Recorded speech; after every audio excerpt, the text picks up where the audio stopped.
again. Let's talk about the Vodafone. Let's now talk about Vodafone being sold to Telecel. Good, bad. What does the future hold? Well, because I sit on the communications committee, and again, like I said just before I ended, we're minded of the things we talk about when it's still live before Parliament. In fact, this is a matter that has not even come before the committee yet. The ministry has not mentioned this sale. But it's been approved. By who? It's been approved by the NCA. Yes. For them to start. And that's what I'm saying. So these are the problems of our country. You have ministers of state who behave as though their ministries are their personal properties. And so they are running it like a Pampim chop bar, you know, or an Pampim store.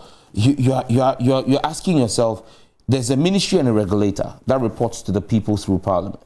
You're going to do a sale like this, and you don't think that it's important. Nobody's asking you to come and seek permission. It's important for you to put your oversight committee in the know and share information and facts with the oversight committee.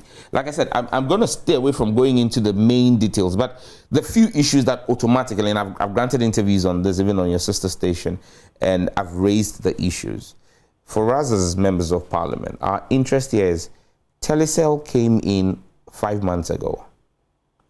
They came in, the ministry, through the regulator, refused to approve that deal. Yes. And said to us that Telecel did not have the capacity, they did not have the technical know-how, they didn't have the finances, and so they drove them away. What has happened in 5 months? That all of a sudden Telecel is now having the capacity, having the financial. What's going on? Maybe they went to work it out. So we need to see, we need to know. You need to establish to us that you are handing over a proper national, a critical national asset like that into the hands of a private entity. Look, and some of the things that have happened with Vodafone, you know, when Vodafone was sold on Akufo, we had a satellite. It was added to the whole deal. Ghana had a satellite. We sold it. And so we need to be careful. But even that one came to Parliament.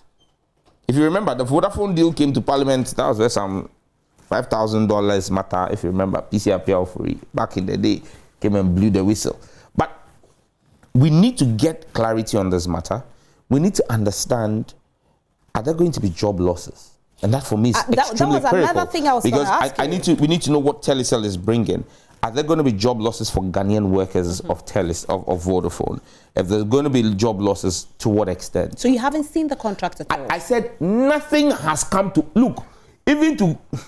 See, I'm a Dangme boy. There are some things we say in Dangme that are not TV friendly. And you know, Dangme is the mother language of Ghana.